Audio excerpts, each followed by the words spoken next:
stuff.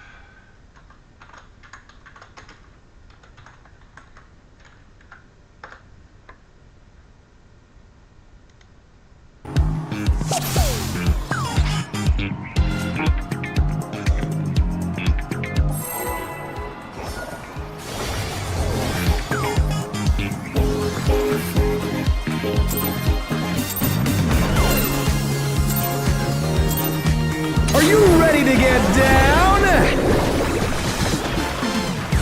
The Upstart's Cruiserweight campaign begins! I'm actually looking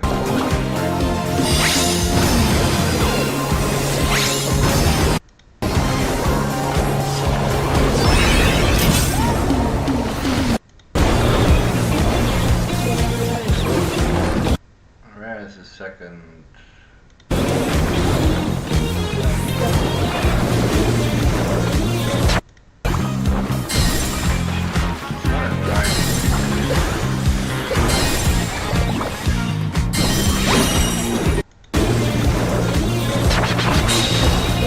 On the dance floor, everyone's a star.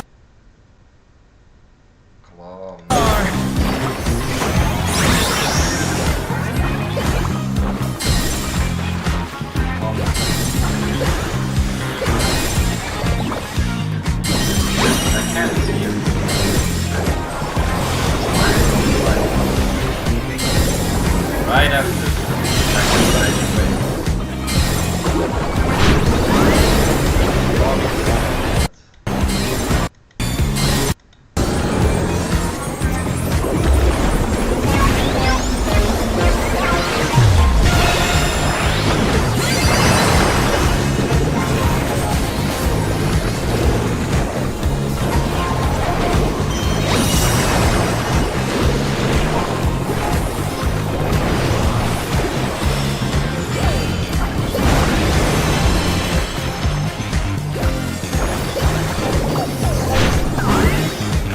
Back to it, dancers!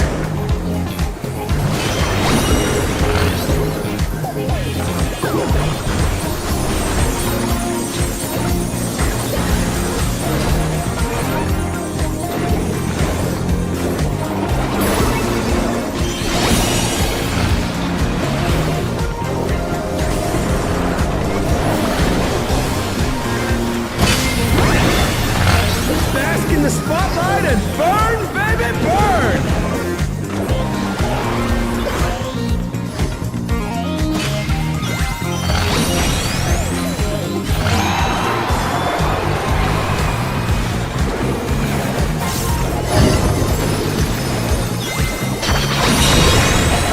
We're just getting started! Keep grooving, baby!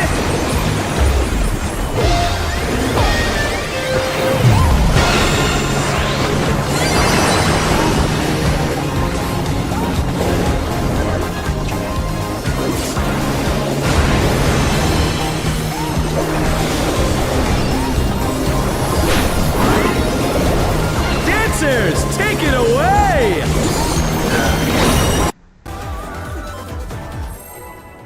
That's kind of weird. They placed it there, but sure.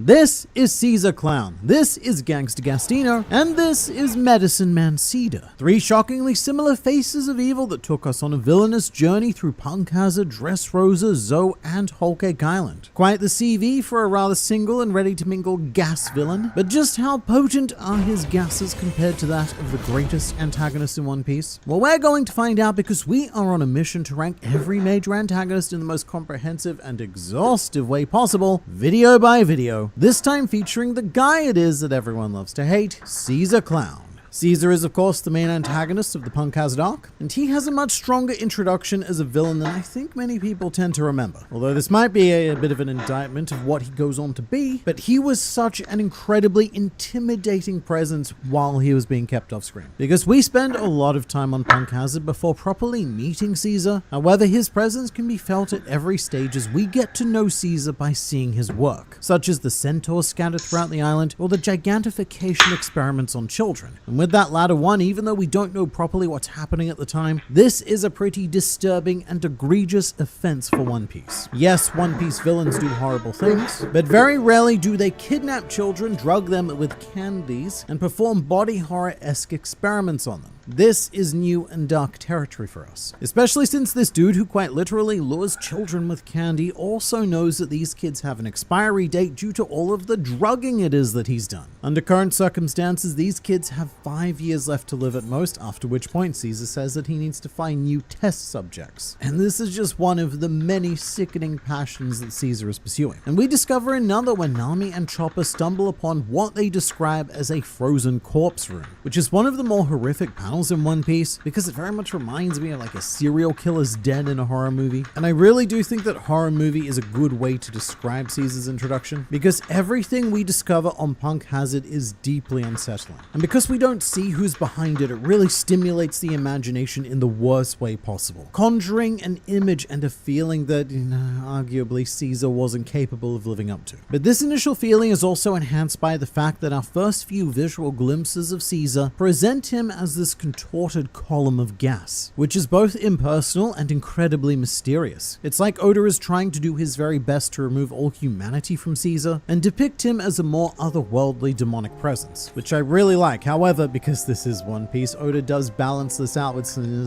wacky comedy, because in typical Oda manner, he takes this opportunity delightful drink in this gas form, which kind of kills the demonic vibes, but it does increase curiosity, because now there is a range of personality that we need to discover and figure out with this man. However, like most horror movies, the monster loses a lot of its power as soon as it's first fully seen, and Caesar is no exception to that, as his first full reveal presents as a character inspired by Cesar Romero's Joker in the 1960s Batman TV series. 60s Batman is one of the strangest things to have ever aired on TV, so it actually mixes quite well with One Piece, which is also one of the stranger pieces of media to have ever been created. And I can't imagine that this happens in the original Japanese, but in the official English translation, when Caesar sends the Yeti Cool brothers off to deal with the Straw Hats, he refers to them as his quote dynamic duo, which is what Batman and Robin are referred to. So we very quickly take Caesar in that much more camp direction, as over the course of Punk Hazard he's given these increasingly wacky faces and turns out to be a subversion of the maniacal science demon that his work presented him as. This is a pretty common switch up with One Piece villains. Oda likes to start serious and then flip the wacky switch, but I don't know if it works as well with Caesar as it has with other characters in the past. To illustrate, right before we see him in full for the first time, one final disturbing act we see is Caesar gassing one of his centaurs who's bleeding for his life, as Caesar is just laughing and telling him to rest in peace. It's a pretty disturbing scene, and we go from that immediately into this campy, jokey atmosphere with a pretty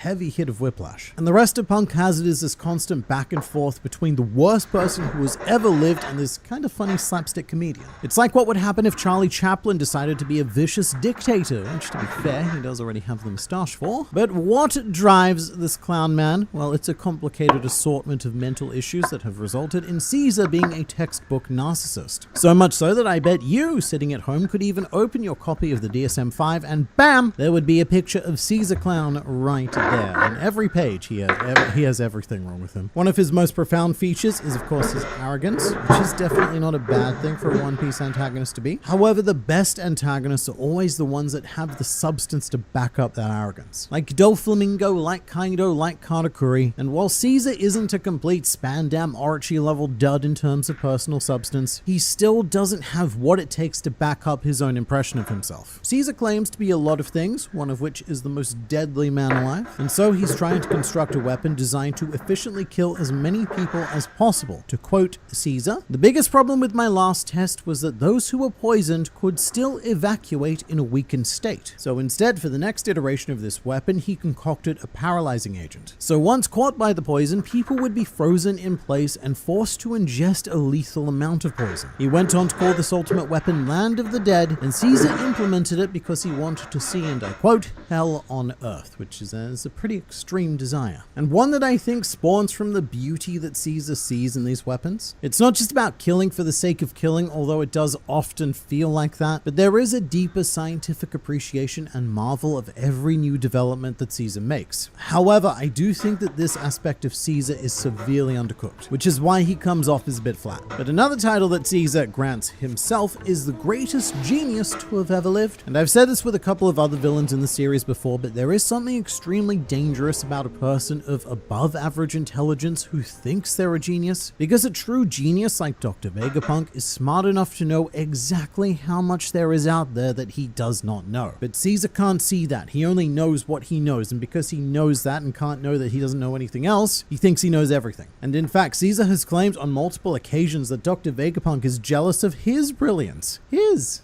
So Caesar is trying to prove that brilliance to the world, and it isn't going very well. Because just lying and lying over again won't change reality for you, even fictional reality. I will say I personally struggle a bit with Punk Hazard era Caesar because he does often come off as evil for the sake of evil. Again, I don't think a lot of his deeper ideas were left in the oven long enough, and so there's not a huge amount of depth to what he's doing, and he's not trying particularly hard to do it either, because it's later revealed that he's been squandering colossal amounts of research funds to spend most of his time with, how shall we say, purchasable women. So I don't really buy that he's obsessed with pursuing the beauty of his science, nor do I buy that he's driven to prove his genius, because he cast both of these ambitions aside so flippantly. So there's not like a huge amount of solid substance to him, which may be appropriate given that he is a gas man. But in the interest of fairness in terms of villainy, Caesar also has his fair share of brilliantly sinister moments. In particular, there's a few close-ups of spine-tingling evil, like when he reveals that he was the one responsible for destroying Punk Hazard 4 years ago. Although these are definitely a lot rarer than the seemingly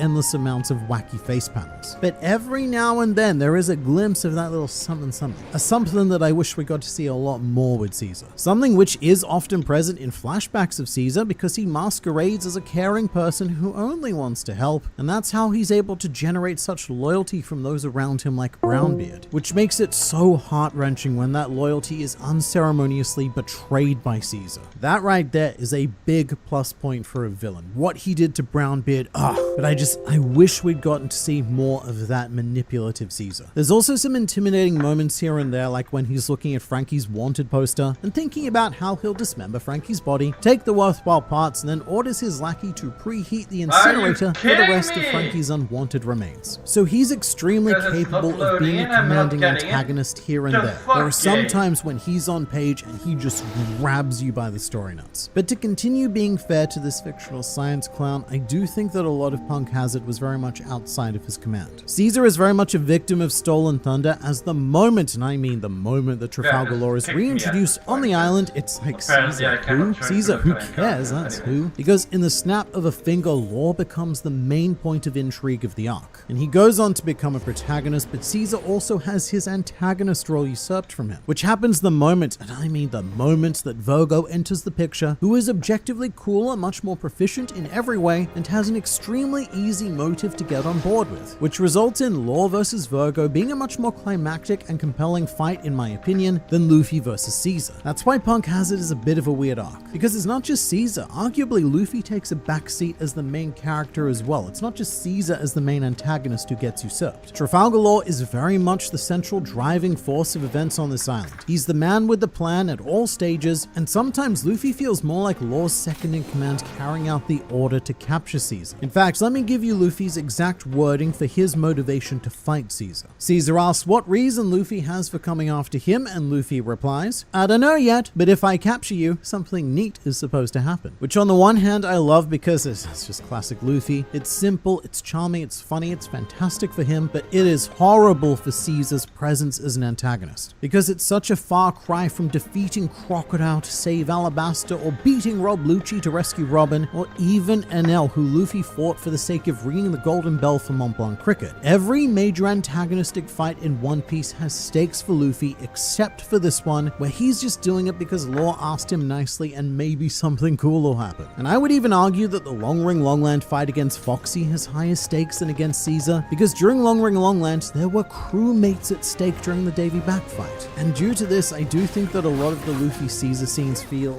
a bit empty compared to most Luffy fights. Not the whole thing though, definitely not the whole thing. Luffy does eventually kick into a much more serious gear after Momonosuke tells Luffy what Caesar plans on doing with the children, but this comes so late into the game. And in its defense, it does give us some very, very seriously satisfying punches, but by that point, I can't help but feel that we've already mentally moved so far away from Caesar, because Caesar's presence is minimized pretty much from the get-go. As soon as Law reveals that capturing Caesar is just part of a tiny plan to defeat Kaido. So we've always got that looming in the background. And so what we're doing on Punk Hazard all of a sudden doesn't feel particularly important. Furthermore, Doflamingo is consistently mentioned as the next immediate problem, and the moment, and I mean the moment, that Doflamingo was name-dropped, Caesar became woefully inadequate. Because Caesar hadn't even been beaten yet, and we are already focusing on our next antagonist. Plus, as mentioned before, even Virgo very much took that role from Caesar on Punk Hazard itself. So Caesar's authority as a primary antagonist is undermined in his own arc by no less than 3 other characters, 2 of which aren't even present, and 1 of which we hadn't even seen at the time. It's a pretty rough deal for him, and I also don't think this was helped by the fact that he's a Logia user. Logia arc antagonists at the time came with some pretty high expectations set by Crocodile on Alabasta and El on Skypiea, Kizaru on Sabadi, and Sakazuki at Marineford. And even though Caesar did use his power to get the best of Luffy in their first encounter by taking away all of that sweet, sweet oxygens, which full credit to him, not all villains get to that stage with Luffy, but by Logia antagonist standards, Caesar fell so dramatically short of what we'd come to expect. And as a whole, I do believe that Caesar has part of the Spandam problem happening, which is that during Enisobi, Oda made Spandam both the most hated person on the planet and the comic relief at the same time, and it got very whiplashy, cutting from him doing stuff like beating Robin to then performing skit comedy, and I view Caesar in the same way.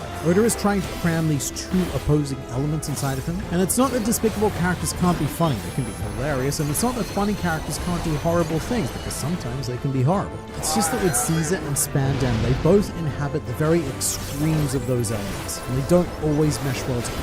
Something I vividly recall about Punk Hazard is this horrifying panel of Mokka having eaten a candy which causes her to fall to the floor, cough up blood, and convulse in what looks like some of the hardest hitting pain in the series. And just as a refresher, Mokka is only 9 years old, and these are the experiments that Caesar is carrying out on her and the rest of the children. So it becomes very difficult to laugh at the child torturer. It won't always be hard to laugh at him, certainly not, but it takes a lot of time to forget who he was on the side. And the process that happens across Dressrosa and Zoe is what I would describe as penance, where Caesar becomes a literal punching bag for the next few years as he is tied up, threatened, and consistently mentally and physically abused by our protagonists, all of which is wonderfully deserved and hilarious. The crew abuse his powers to turn him into a non-consensual hot air balloon on 2 occasions. Sanji uses Caesar as his chair in order to make a phone call. Chopper uses him as a net to catch cannonballs, and Sanji even threatened to, quote, blow Caesar's head clean off. The Straw Hats settle into this cycle of beating Caesar up, and then Chopper heals him so that they can beat him up more. His time with the crew is very much a form of purgatory, and it's through all of this hilarious purgatory that Caesar is rehabilitated as a character. It's a very gradual process, but eventually he becomes palatable to the readers and watchers, because we like seeing him pay for his crimes. We like seeing him being beaten up, which happens every time we see him, which means that that sentence can just be shortened to, we like seeing Caesar. And on Zoe, he even gets a moment of redemption when Caesar is forced to remove the Roko gas that Jack used to attack the Ming tribe, although it turns out that the Roko gas was a weapon developed by Caesar to begin with, but this is played as a joke.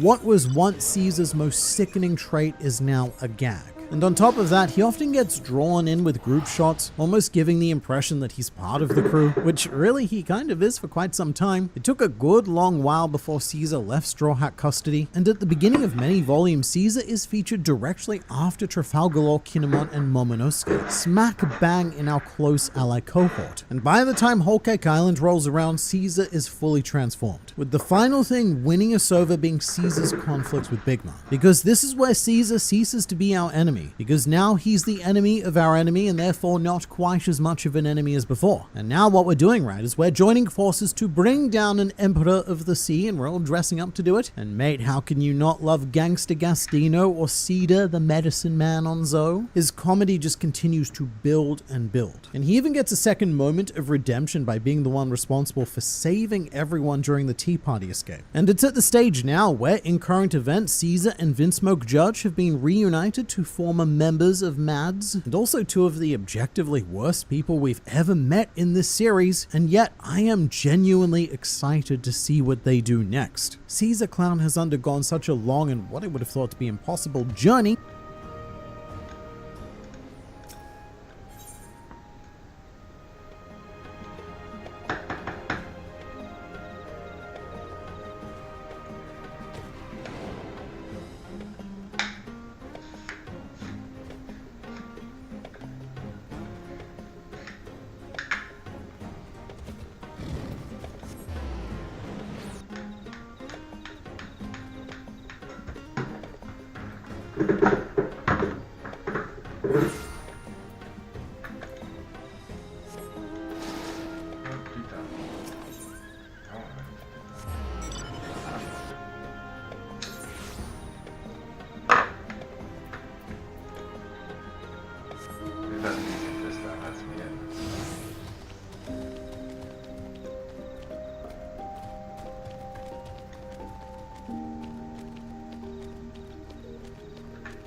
Oh, the area. Oh, it appears. Okay, so I can join it.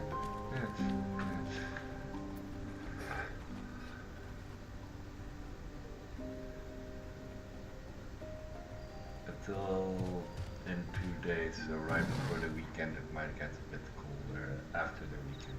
Well, during the weekend. So.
Wow, it's still.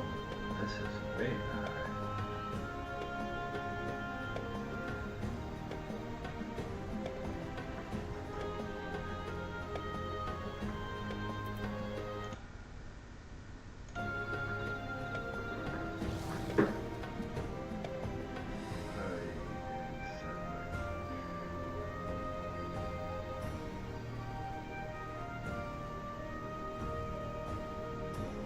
Ah, my Twitch is way down. Ah.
This is nearly unplayable, sadly.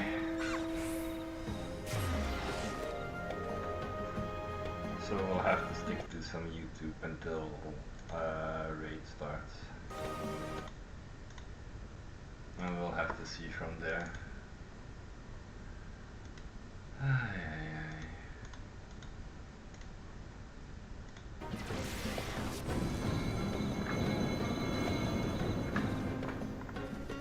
I mean, it technically is still like 2 hours, so.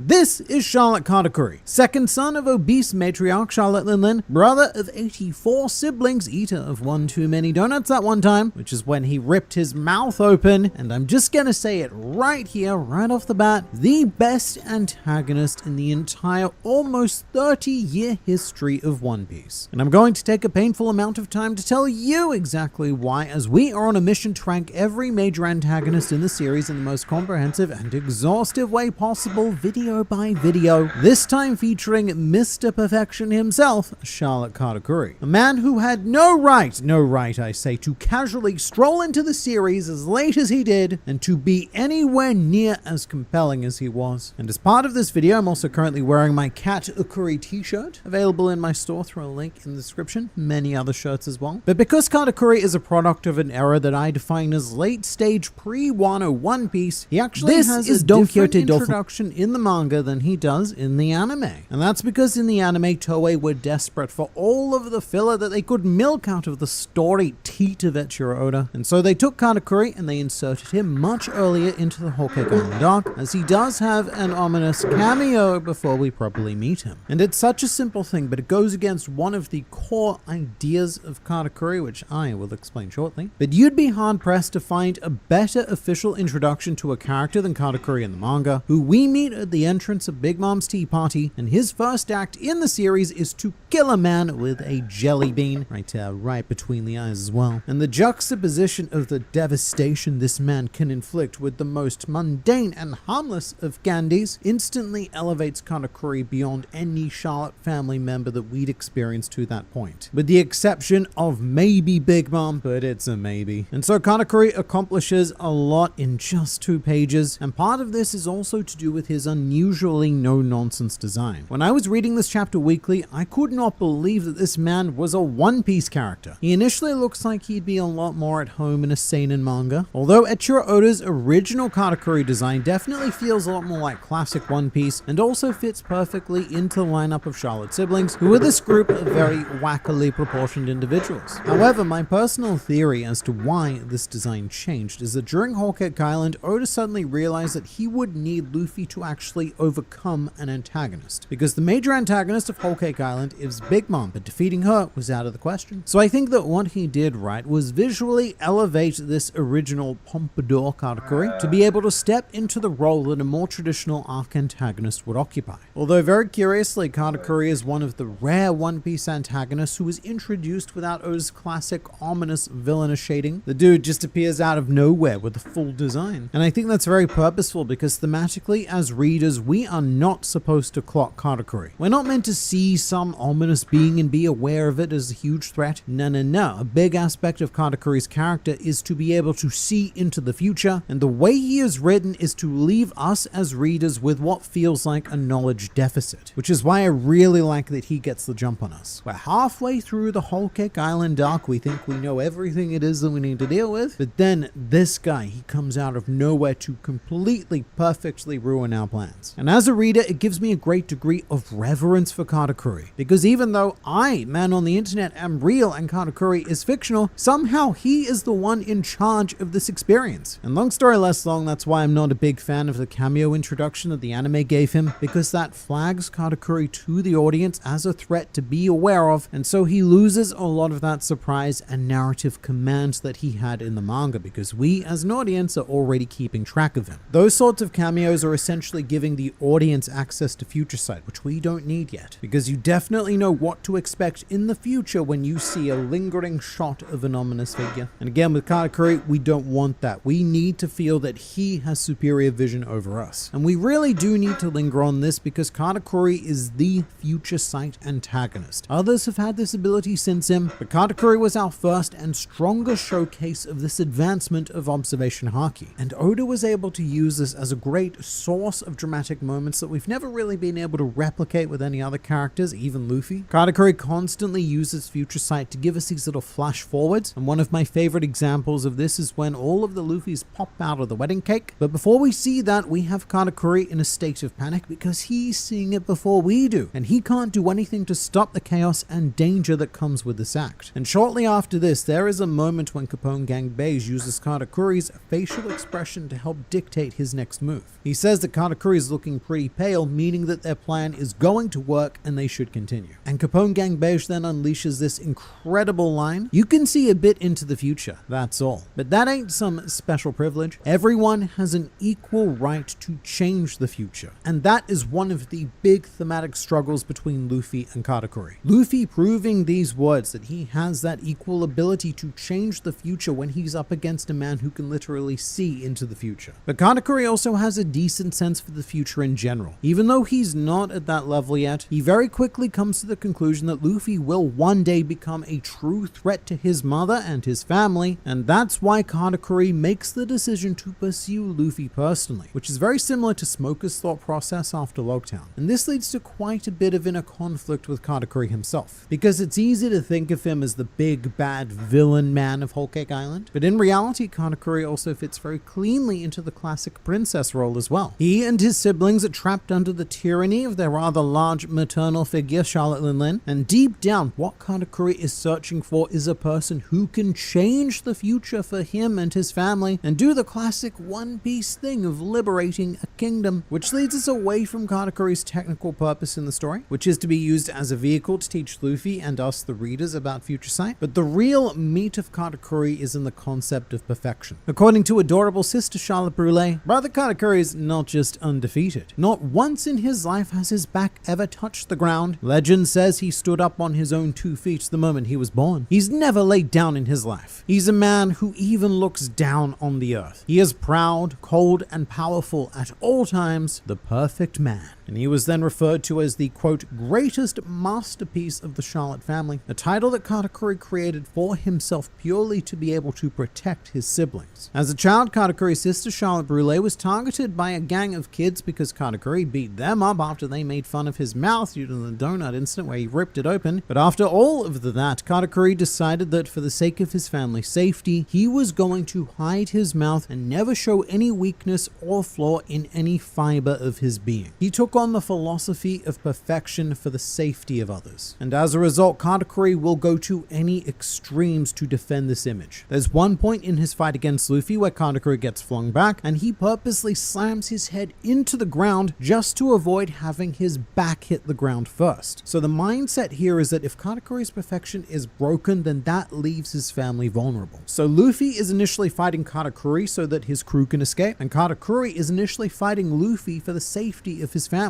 It's a really great take on the idea of perfection. And antagonists who believe themselves to be perfect are often quite impossible to empathize with because they actively separate themselves from humanity. A couple of One Piece based examples would be J. Garcia Saturn and God NL. Each of them believed that they were perfect beings, but Katakuri is a character that we can actually empathize with. He is a character who uses his perfection to become more human instead of less. And so as readers, or at least as me, man on the internet, I actively supported his quest for perfection because he wasn't doing it for himself. There is a greater purpose and meaning behind this image that no other antagonist in the series has backing them. And I honestly don't know if we will ever see another antagonist with this level of sheer willpower, which is equal to that of Luffy. Although this quest for perfection has turned Katakuri into something that Luffy would never become. After Pedro sacrifices himself, Katakuri says, "What's with all you people getting emotional, huh?" Indicating that in the quest for perfection, Katakuri has had to abandon such indulgences, and much of his character arc throughout his fight with Luffy is about learning to feel these emotions again. And in terms of perfection, this also connects quite strongly with the idea of future sight, because it means that Katakuri almost always has perfect information and can always make the correct move. One thing that really terrified me about Katakuri when I was reading weekly was that he positioned himself aboard the Thousand Sunny whilst Big Mom was chasing the Straw Hats. Traditional villain logic would dictate that,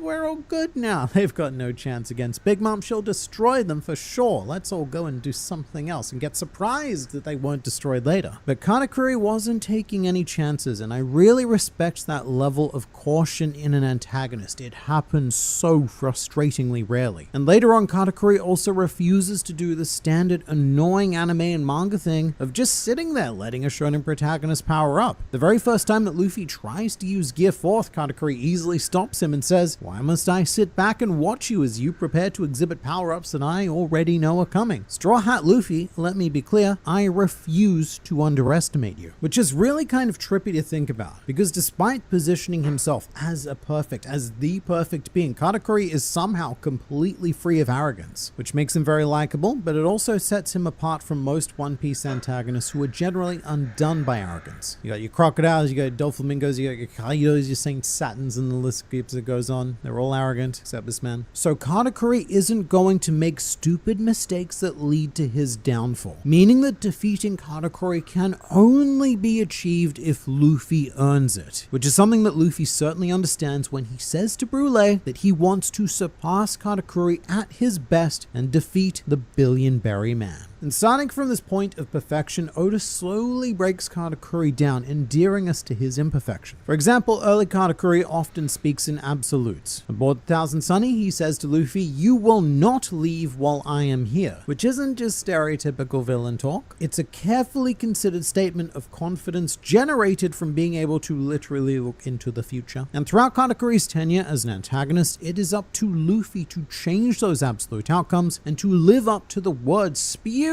by Capone Gang Beige that everyone has an equal right to change the future. And constantly overcoming the future that Katakuri sees is what forms a series of very, very slow steps towards him respecting Luffy. After changing the future for the first time, when Luffy gets Katakuri off the Thousand Sunny by forcing him into the mirror world, Katakuri even says, "Well done." Not in a patronizing way either. Katakuri was offering genuine praise for the efforts of his opponent. And Luffy also confronts Katakuri's imperfections directly by catching him mid-merienda. And what's this? There's Katakuri doing all of the things it is that his legend states he didn't. Stuffing donuts blissfully into his gob whilst lying down comfortably on his back. He's even using one of the donuts as a pillow, which I love. And Katakuri himself refers to his behavior as sinful as he consumes his delicious forbidden donuts. And look, I guess he's quite right, because this is an indulgence in gluttony that clouds his vision and prevents Katakuri from killing Luffy on that one occasion. And even Katakuri's devil fruit abilities are used to present and then break the illusion of perfection. Katakuri masquerades as a Logia, using his future sight to make sure that no one can hit his mochi body, and making his opponents feel like trying to stand against him is completely useless because not even Haki seems to work on this supposedly Logia body. But once Luffy figures out that Katakuri is a special paramecia, this is a colossal mental win for him because it confirms that Katakuri is not in fact invincible or perfect, and with enough effort and willpower, even he can be brought down. Which is a huge break in perfection for Mr. Katakuri, who relies very strongly on his presentation breaking his opponents long before his fists do. And Katakuri also becomes a lot easier to hit the more emotional he becomes, whether it be anger and stress at the beginning of the fight, or excitement and respect towards the end. The more emotions that Luffy is able to elicit from him, the more flawed Katakuri's fighting style becomes. But also, from their very first punch, it is clear that Katakuri uses his abilities in an extremely similar way to that of Luffy, and that Oda has deliberately set up Katakuri as a mirror match for Luffy, one that takes place in a literal mirror world, which I love because it's very rare that the location of a fight ends up being of much meaningful significance. But the mirror world, it is a very in-your-face, inescapable visual metaphor of the duel that is taking place within it. The main difference, as stated by Katakuri, is the way he uses his abilities is far more efficient than how Luffy uses his. And as a result, Katakuri is able to achieve a very tangible advantage over Luffy in every single area. Combat, speed, durability, strength, versatility, whatever it is, Katakuri wins. On top of that, he's also an awakened Devil Fruit user, and Luffy is not at this point. And so there is nothing that Luffy can do that Katakuri can't do better, which is also reflected in Katakuri's bounty, which is 1,057,000,000 berries. The 57 million was chosen because 57 is one number higher than Luffy's trademark number 56. And also for me personally, Katakuri's powers are more visually compelling. Sometimes to a creepy extent, like when he divided his legs into these terrifying mochi tendrils, and sometimes to a hilarious extent, like when he turned his whole body into a donut to avoid Luffy's attacks. To me, this whole fight is a masterpiece, not just of One Piece or of manga, but it's a real treasure of media in general, as the choreography is on point in each and every single panel, and all of the hits feel viscerally brutal. Every hit landed on either Luffy or Katakuri feels painful, but at the same time, each of these panels are works of art of their own, and this fight, in my opinion, is Oda's combat renaissance, and one that I don't think we've reached the heights of either before or since in One Piece. But this puts us in a bit of a rough position, because if Katakuri is just flat out superior, then how could Luffy ever beat him without it feeling like,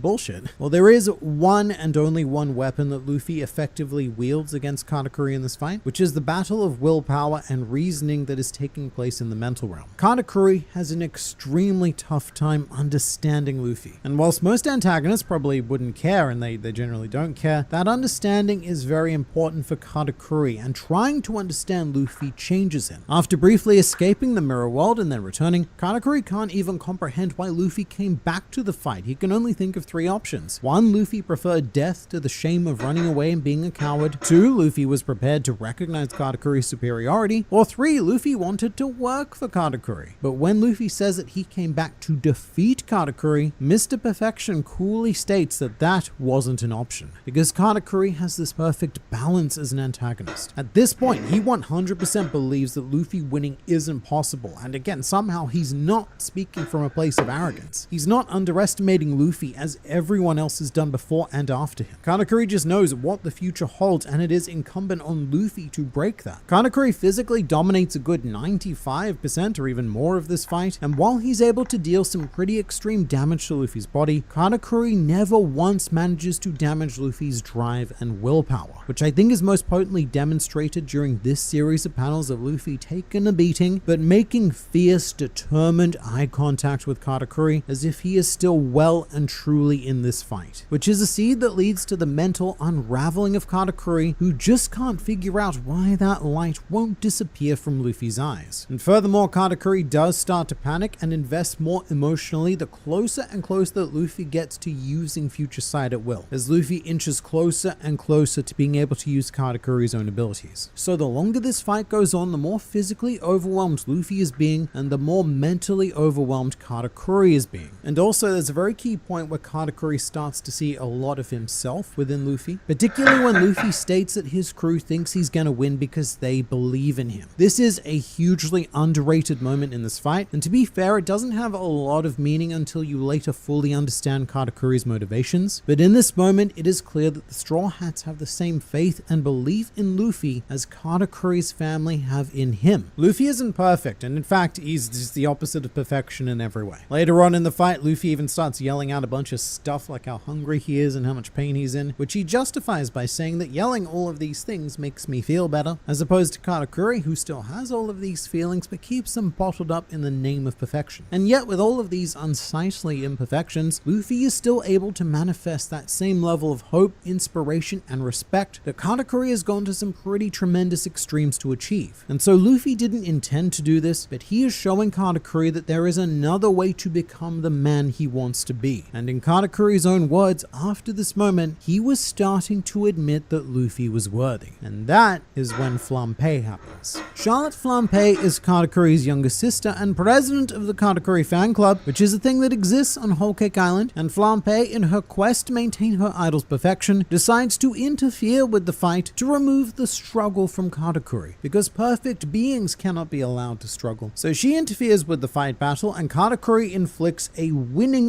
decisive blow on Luffy. And rather than being pleased, Katakuri is initially furious absolutely livid that Luffy lost focus in battle. Katakuri actually gets so angry that the light he wanted to snuff out so badly is actually gone. But after realizing Flampe interfered, Katakuri inflicted the same wound on himself, and he does this for a couple of reasons. One, because Katakuri's definition of perfection would not allow him to attain victory via the help of others. If the fight had ended here, then it would be as good as conceding that Katakuri could not beat Luffy without help. And secondly, because Katakuri had started to identify with Luffy so strongly that Katakuri believed that Luffy had every right to continue this contest to fight on behalf of those who believe in him, the same way that Katakuri does for his family. That same family who just interfered with the fight, mind you. And as part of this, Katakuri also reveals his face and embraces his imperfections for the first time. When two men are fighting, the last thing I need is some half-assed assistance. If you're gonna laugh at that idiot, then laugh at me too. A very emotional outburst as Katakuri gets closer and closer to taking on Luffy's mental characteristics, whilst Luffy gets closer and closer to learning how to use Katakuri's abilities. And as time goes on, this becomes far less of a protagonist versus antagonist affair, but more of a protagonist versus protagonist fight, which is an extremely impressive accomplishment that I don't think anyone else in this video series can claim. The fact that Katakuri was a solid enough character to rival Luffy in his own story and make me root for him every bit as much as I did for Luffy. It really is a perfect example of how a good battle manga is written, which is to use fights to develop characters. And Katakuri is a character developed to perfection almost exclusively through this one fight battle. Plus, antagonists that bring out a new Luffy transformation always have a very special place in One Piece history, which is why against all odds people still have vivid memories of Bluno, because he was the first person who Luffy used Gear 2nd against, as well as Rob Lucci with Gear 3rd, Doflamingo with 4th, now Katakuri with Snake Man, and in the future Kaido with Gear 5th. But in this case we have Snake Man, a bespoke power-up designed for Luffy to specifically deal with Katakuri. It involves sacrificing most of the strength offered by Gear 4th and instead focusing on speed and reach. Luffy was purposely trying to combat Future Sight by designing an attack that would eventually hit, and so the pressure was put on Katakuri to continuously use Future Sight to dodge these impossibly fast homing fists coming at him from otherwise unpredictable directions. And even then, it was not enough to bring Katakuri down. All of Luffy's immense physical process is still overcome by this man. And so this fight reaches a conclusion that's still debated to this very day, as Luffy gets up one last time and Katakuri deliberately falls onto his back, conceding the fight, as well as conceding his own legend and accepting his imperfection. So there's an argument to say that Katakuri could have physically continued, and I do think that if he was driven enough, he could have beaten Luffy. But that's not the point of this ending. The point is that by this stage, Katakuri had undergone a full character arc from antagonist to protagonist, and rather than seeing Luffy as a threat to his family, Katakuri began to see Luffy as the hope for his family, as someone who could continue to evolve, defy the foreseeable future, and one day return to Whole Cake Island to liberate the Charlotte siblings from Big Mom. So Katakuri had no reason left to fight. In fact, he now had an active investment in Luffy's safety and subsequent escape from Whole Cake Island, which is such a wonderfully unique way for a One Piece fight to end. Almost every other antagonist is knocked unconscious by some big final attack, which is usually, but not always, fist-based. But this fight ended in mutual respect, as shown by Luffy covering Katakuri's face before leaving, as both of them achieved what they needed. And in retrospect, something else very notable about Katakuri is that this is the last great pre-Gear 5th fight, as Gear 5th has very much changed Luffy's dynamic with subsequent antagonists, which is a balance that I think Oda is still trying to find between that maximum freedom and actually being able to give Luffy a challenge. But I don't think we will ever see another fight like Luffy versus Katakuri in One Piece again. This was the peak of a very specific era that no longer exists. And furthermore, this fight was one of Luffy's longest, as it took 12 hours in world, meaning that it took Luffy infinitely longer to beat Katakuri than it did to beat Kaido, which we know because a lot of the Kaido fight is timed the moment he lifts up Onigashima, and there is a point where it gets contained to within a window of 5 minutes. So the entire raid on Onigashima, including Kaido's defeat, was only a couple of hours at most. And Katakuri's legacy continues well beyond his tenure, as every time Future Sight comes up, I am reminded of the groundwork laid by Katakuri and the rewards that Luffy fought his absolute hardest to obtain, such as during the Udon prison segment of Wano, where Luffy stopped Babanuki's Excite shot because he saw a quote, pretty bad future. Small moments like that have so much weight behind them, and that is all thanks to Katakuri. And this is also a legacy that has not gone unrewarded by fans. In the World Top 100 character poll, Katakuri was voted by One Piece fans all around the world as the 14th most popular character out of well over 1,000 choices, making him officially the most popular antagonist in all of One Piece. His nearest rivals were Crocodile in 17th place and Doflamingo in 20th. However, after that, you need to go all the way to 43rd and 46th place to even find another antagonist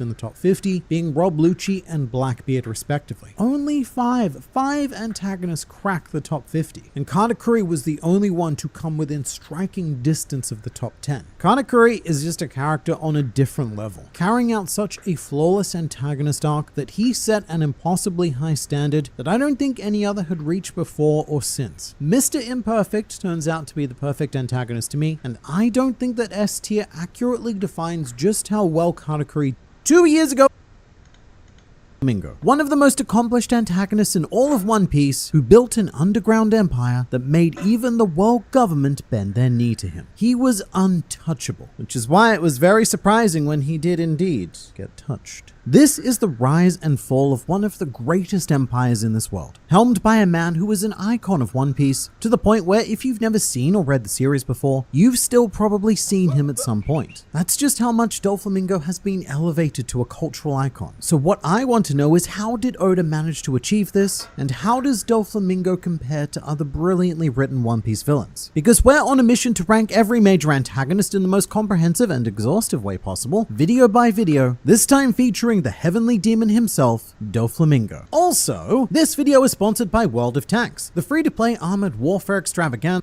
And I'd like to start with Doflamingo's strongest feature as an antagonist in my opinion, which is his compelling persona. What makes Doflamingo immediately stand out is that he does not that, and that his appearances were used so sparingly for the vast majority of the series. Doflamingo was first introduced in chapter 233, attending a meeting to, rather ironically, discuss Crocodile's replacement, which is funny because Doflamingo would go on to essentially become the post-time skip Crocodile and thus his replacement. So thinking about it, he was the right person to be at that meeting. But Doflamingo strolled confidently into the story, swinging a thick with so many seas bounty of 340 million berries. And after this grand introduction, he took a year and a half off, reappearing in chapter 303, where after Skypiea, we discover that Doflamingo was the man backing Bellamy, and that he had a rather sinister plan for some sort of vaguely defined new age. Lots of words there, lots of work there, so much so that Doflamingo then took a 5-year hiatus after this. His next appearance was frustratingly almost exactly 200 chapters later, in 504, when it was revealed that he was the owner of the human auction house on Sabadi, and that maybe, just maybe, we should be paying attention to all of these smiley faces that we keep seeing pop up all over the One Piece world, because they all seem to lead back to Doflamingo. All of a sudden, 6 years into this journey, we were starting to seriously build some momentum behind this curiosity snowball. I also love this scene in the anime because Doflamingo is just chilling on a prototype Dressrosa, which is this humble little beach, and they've got him in a cheap motel chair. But when the actual Dressrosa comes around, Doflamingo's living situation has been upgraded to a mansion and a mega couch. But for now, in 2009, Doflamingo participated in the Paramount War, and he had some highlights but remained a tantalizingly unexplored combatant. And it wouldn't be until 3 years after that, in chapter 682 titled Puppet Master, where it becomes clear that finally, literally a decade after he was first introduced, that it was time to explore Doflamingo. In terms of build-up, Doflamingo got more seed time than the vast majority of manga series have to publish their entire story. And even compared to other great One Piece villains, let's say Crocodile. Crocodile had about 30 chapters of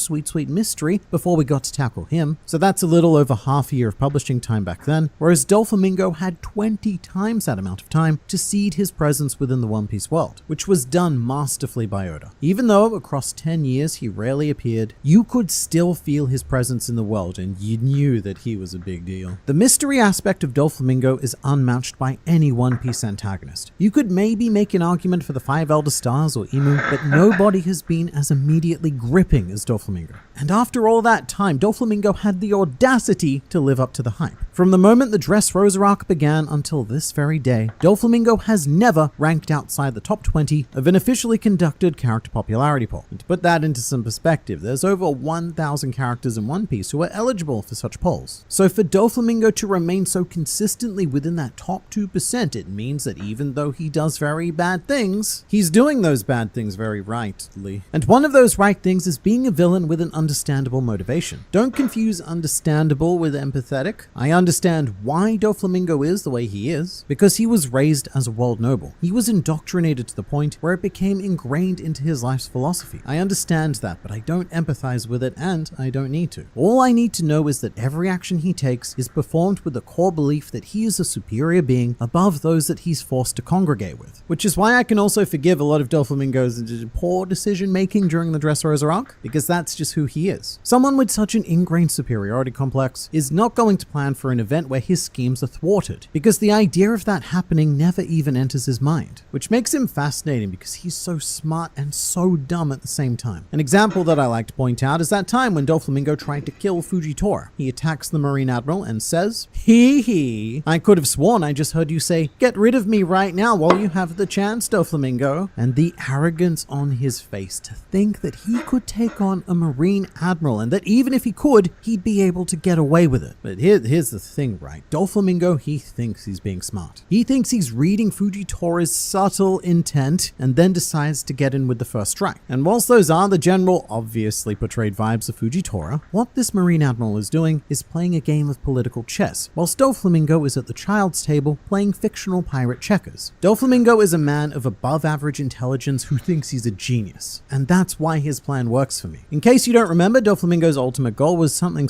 world domination. He was going to use Trafalgar Law's Devil Fruit in combination with the mysterious national treasure, which would equal him being the best flamingo boy and crowned ruler of the world somehow. It really is that vague because at the time of this recording, we still don't have confirmation on what that national treasure is. But I despise world domination, both in concept and when it's used as a motivation. I just think it's such a boring way to write a villain. However, this is a case where it works, because it was established from birth that this world is Doflamingo's plaything. That's his right as a world noble, and because he was taken away from their society at such a young age, Doflamingo doesn't really have any concept of equality. He's never lived with his peers, his fellow esteemed world nobles. All horrible people, but horrible people who all respect one another. From Doflamingo's perspective, he's never had that equal. He's always been the special one in every scenario, and so of course he believes that the only natural goal for him is to rule the world, because he's the only one with the right to do it. The only extended contact he had with a fellow world noble was his younger brother Rocinante. However, Doflamingo was very protective of him and took on a senior leadership role. So what is usually a bit of a narratively bankrupt goal is actually the only natural conclusion that Doflamingo could have come to. It sounds stupid, so stupid, but it makes so much sense with him. And that's why it becomes so satisfying to watch Doflamingo bury himself in a grave dug by his own decisions. But there is also a very important, just a little bit of shred of sympathy to be had with Doflamingo. We even get a flashback dedicated to him specifically, and it's quite tragic, because Doflamingo's family were hunted, tortured, his mother died of illness, and all of it was objectively his father's fault. Although I can't quite get to the point where I can transform that sympathy into empathy. I am not an emotional alchemist. Because the thing is, if he'd stayed on Marijwa and everything was fine, he'd become a full world noble and then he'd be causing untold horror to others. But a life of crime is also a very natural path for Doflamingo. From his perspective, the moment he was cast out of Marijwa, he was amongst the lowest of the low. All humans are scum. There are no clean humans. So joining the underworld to him is no different from living a peaceful life in a crime-free town. Basically, everything about Doflamingo, it just clicks. I've never had the feeling that he's done something out of character, which I have had with a few One Piece antagonists, which we'll eventually get to. But all of his decisions, whether they're good or bad decisions, makes complete sense for who and what he is. And so Doflamingo feels a lot less like a drawing in a fictional pirate comic and more like a living, breathing presence. And that's only enhanced by his brilliant aesthetic design. Doflamingo's design is very loud and eye-grabbing, to say the least. It commands your attention through the power of bold fashion choices, and I love the fact that he wears sunglasses. So long as there's a well-written character reflector behind them, sunglasses always contribute to this beautiful air of mystery. Because it gives you the feeling that something is always being hidden from you. There's always this physical barrier between you and the character, and so you can't quite connect with them. Doflamingo isn't a tangible character that you can grab onto and understand. All you see is the facade that he chooses to portray. And I do think it says a lot that the iconic moment of Doflamingo's defeat is capped off by seeing those sunglasses broken. How many other One Piece villains have this kind of object? Crocodile's hook is pretty iconic, so is Katakuri's scarf, but neither of them hold anywhere near close to the same symbolic weight as these sunglasses. It's such powerful branding. You can give anyone or anything a pair of these sunglasses and bam, they're Doflamingo. You can feel his persona through these glasses alone. Whether you be me, my wife, or my dog, we are all Flamingo. And you can even get yourself a Dog Flamingo shirt at storegLR.com. But there is a point in the series where we do see one of Doflamingo's eyes, and there's nothing particularly remarkable about it. I honestly question whether or not Oda should have shown that eye at all, but I'm really glad he never chose to show both of them, because Doflamingo would probably end up looking something like this and completely kill the mystery factor. Also, a big part of Doflamingo's persona is smiling. He's almost always shown smiling, which really adds to the sinister vibes, because it just makes you ask yourself, what kind of sick crap is he thinking at all times to make himself smile like that? I don't know. I don't want to know. Maybe I want to know, but it's probably not good. And really, in the end, you can never know for sure because he has such a surprising emotional range. What I love most... Why am I still on the Katakuri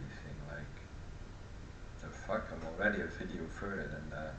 about Doflamingo is that range of personality, because many of the world nobles are very one note. They're bad for the sake of being bad. Whereas Doflamingo is admittedly a horrendous person, but he does have these selective moments of intriguing humanity. And actually, Doflamingo quite perfectly explains his own feelings in chapter 747. I lost my mother when I was 8 and killed my father when I was 10. The officers in my service are family who have been with me through thick and thin. They're all I have, and I do not forgive those who laugh at my family. Is that understood? You know, if you read that quote and that quote alone, you might mistake Doflamingo for a protagonist, because that level of family bond, minus the parent killing, is really what you'd expect of, say, Luffy and the Straw Hats, although that's where Doflamingo's feelings cease. If you're outside of the officer class, then you're just, more human trash to him. But the fact that a villain of Doflamingo's scale is even allowed to have emotions on a similar level to how Luffy feels about his crew is endlessly fascinating and creates a lot of compelling dynamics. For example, on Punk Hazard, Doflamingo is quite saddened when he has to ask Monet to die for him. It's an intriguing clash of that world noble ideology versus the human connections he's built. Doflamingo formed a real, genuine bond with Monet, but because of his world noble heritage, he still has to see her as disposable. And it leads to this amazing scene where Doflamingo admits he made a mistake. He says, "I've misread the situation. I've done a terrible thing to you all." And then he has to ask Monet to give her life to fix it. And she's more than willing to do it. In fact, she predicted that Doflamingo would ask this. That kind of antagonist crew bond is so rare. And sadly, even going forward in One Piece, we almost never see it. But in a series with such a heavy focus on friendship and found family, I love seeing a villain who is carried by his crew, nay his family, in the same way that Luffy is carried by the Straw Hats. Overall, I think you'd be hard-pressed to find a more compelling antagonist than Doflamingo. Every time he's on page or on screen, he completely steals the show. And really, when I think of the Dressrosa arc, I think of Doflamingo. So much happened during that arc, but it's all characterized under him. So he receives full marks for compelling persona and understandable motivation, but what we need to look at next is threat level. And this one's very simple. If the main villain doesn't pose some kind of threat, then what is even the point of having them? And Doflamingo is timed to perfection in One Piece because he's Luffy's first big challenge in the post-time skip era, much like how Crocodile was Luffy's first big challenge in the pre-time skip era. And when it came down to it, anything Luffy could throw, Doflamingo could take. Doflamingo strolled into this conflict with all three types of haki, including the very special Some Conqueror's haki, as well as an awakened devil fruit. And I want to make this clear, not even Gear 4th Luffy could beat him. Luffy was unable to put down Doflamingo before his time in the form was up, and it was the citizens of Dressrosa that collectively bought Luffy the time to finish him. But honestly, power is the least threatening aspect of Doflamingo. I've brought him up a lot in this video, but these two villains are just so narratively linked, and my point is that Crocodile's plan was to take over Alabasta, which was thwarted, but Doflamingo feels threatening because he shows you what would have happened if that plan succeeded. Not only was Doflamingo able to to enslave an entire country, but he was able to convince them to be happy about it. Doflamingo's true threat is terrifying because, like all good horror, it largely remains unseen and left to the imagination. His whole empire is relegated to the underworld, which orchestrates his activities on Dressrosa, making it appear to be a lovely, happy country, but with a series of twisted secrets that gradually get revealed one by one, each more horrific than the last. I don't know why I said horrific. Horrific.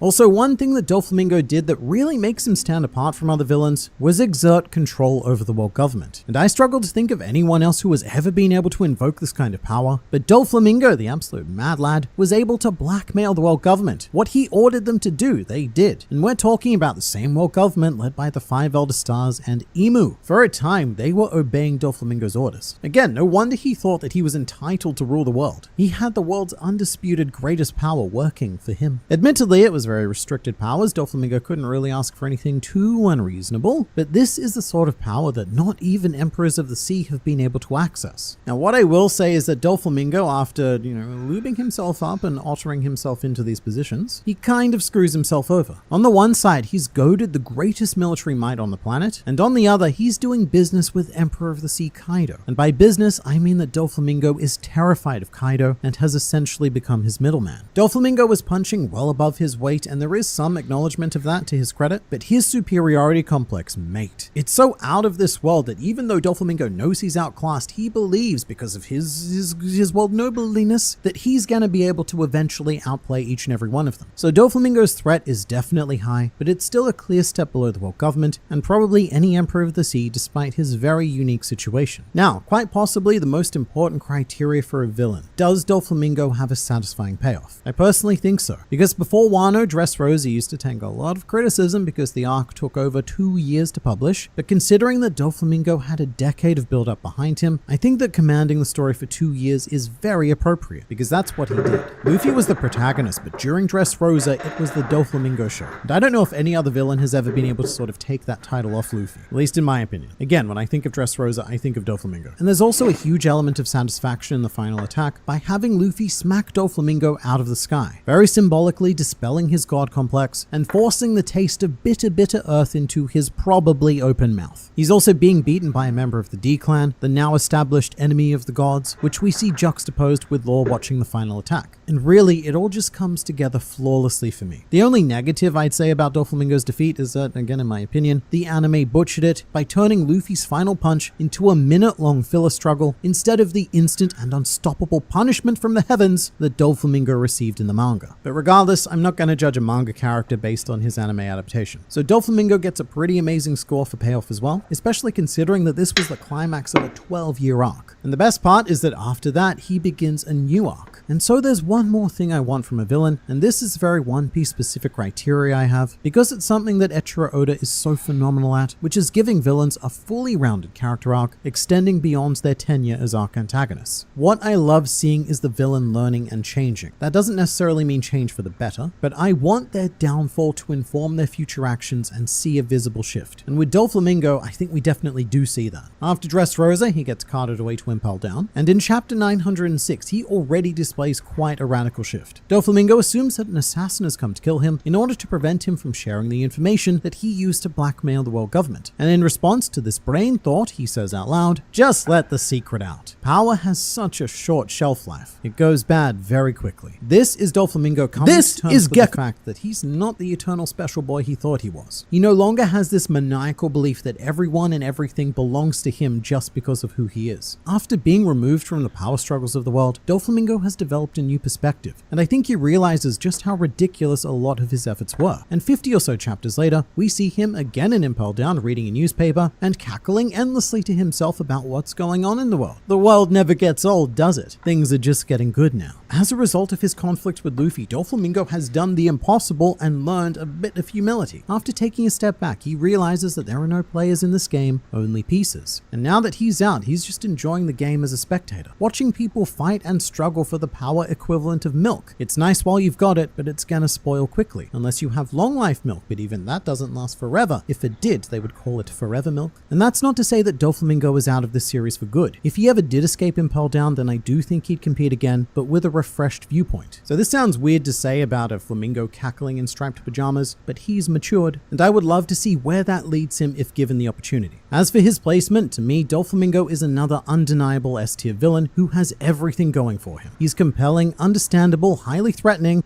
This is Magellan, and he has one of the most important fight battles in One Piece world history took place. An event that we've never seen with our own eyes, but have heard about with our own eyes, I guess, because we've read about it in a fictional pirate comic. But unlike many of other previous historical landmarks, this was a rather intimate affair featuring only two combatants, Kuzan and Sakazuki, fighting each other for the right to become the next fleet admiral of the Marines, to dictate their ideal visions of justice, and to, no exaggeration, save the world. This is the story of Kuzan versus Sakazuki, which is a much longer tale than most people give it credit for. It's very likely that Kuzan and Sakazuki have had a bit of a rough history all throughout their careers with the Marines. However, the first big step towards this historical battle occurred 20 years ago beforehand on the island of Ohara. Kuzan and Sakazuki were summoned as two of the 5 vice admirals in charge of the bust call ordered on Ohara, a rather extreme operation designed to completely destroy the island itself. And it's quite an interesting stroke of fate that both Kuzan and Sakazuki were there on that day, because they're not the ones that I guess we tend to focus on with that particular story. However, these two vice admirals had far more impact on the Ohara incident and its ensuing consequences than anyone else. And this event featured both of them fighting a battle of justice by proxy, with Kuzan's sense of justice not permitting him to stop the genocide, but prompting him to ensure the survival of Nico Robin, while Sakazuki's justice saw him orchestrate events to ensure that lives were erased from this world that weren't necessarily his to command. If you're ever rereading the Robin flashback for whatever reason, maybe you just enjoy feeling immense pain because you're weird, but when doing so, I really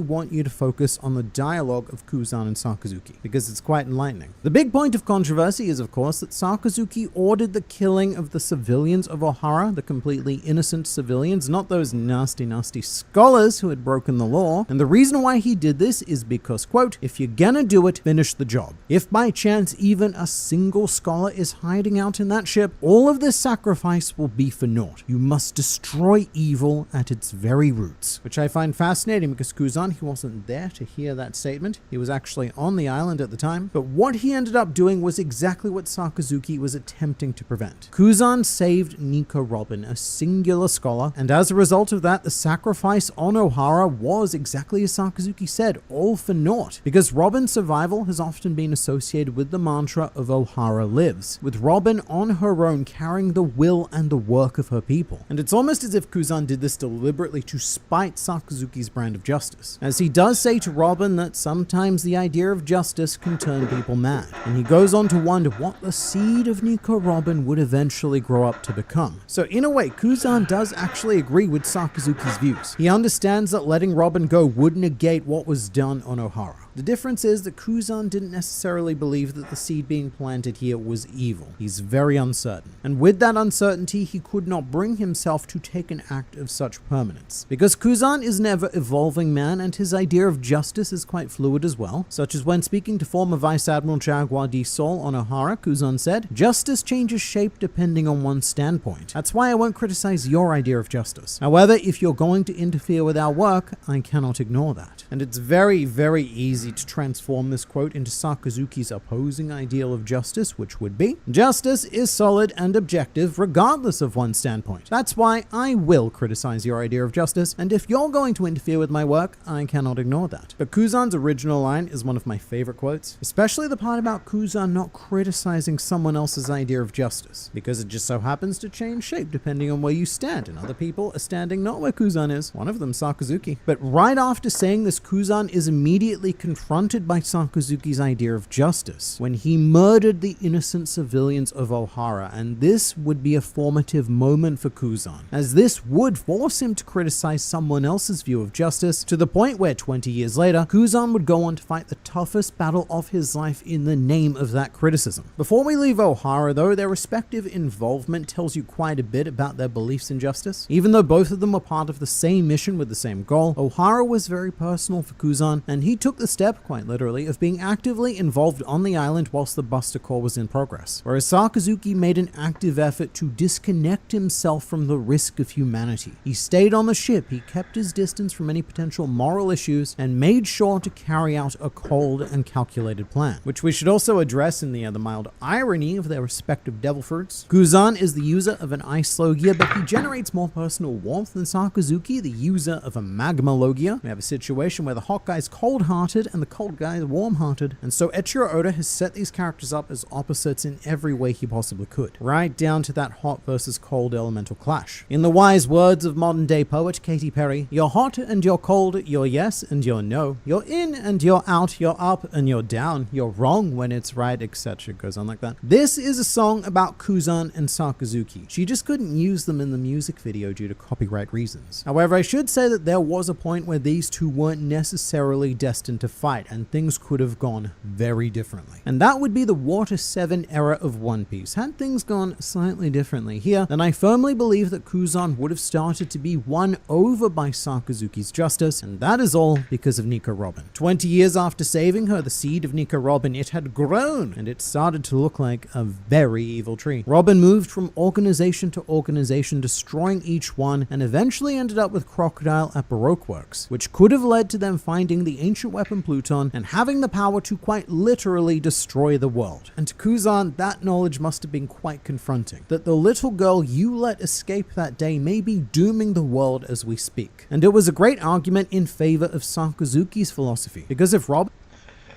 You could make the argument that she had to go into that direction because she was hunted and she was hunted everywhere by the Marines. So yes and no for the great argument. I mean, putting a bounty on what was it, like 10, 11-year-old girl?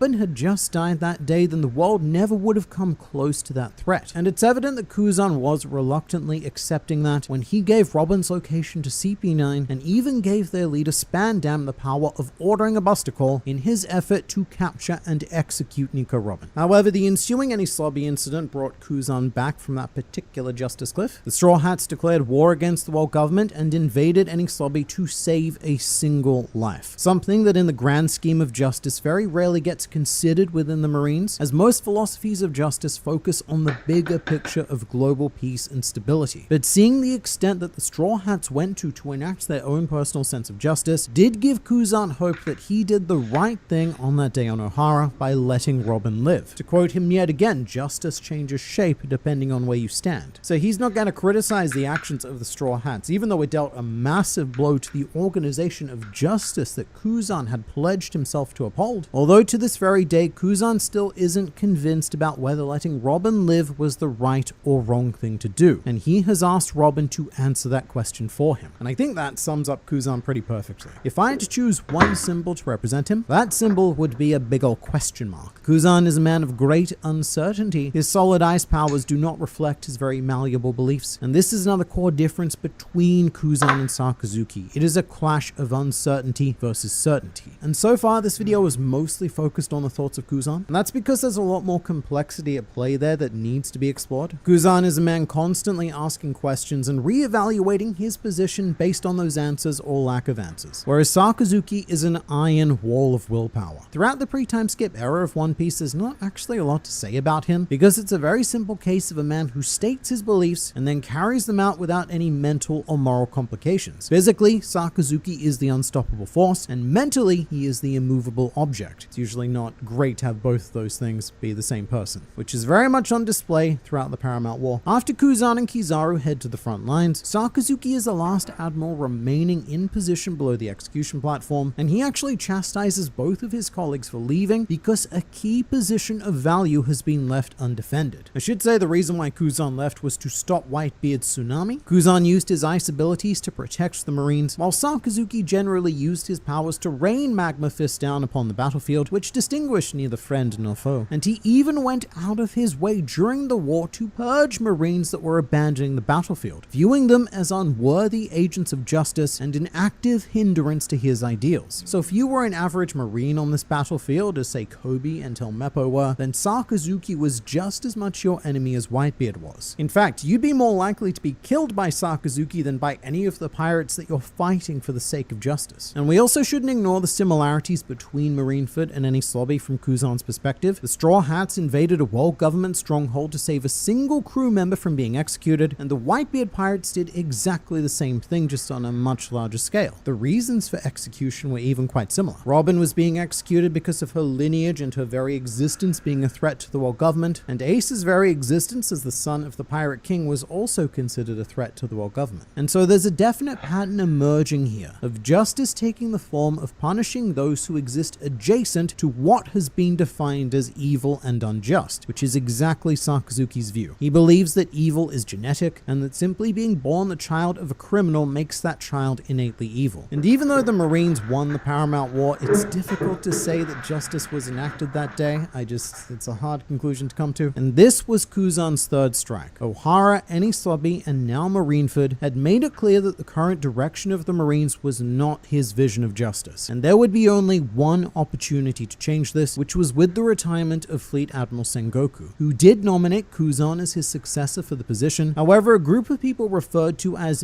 dignitaries within the world government endorsed Sakazuki, which shouldn't be particularly surprising for a couple of reasons. One, his whole view about genetics and evil is very much in line with the purity beliefs of the world nobles. And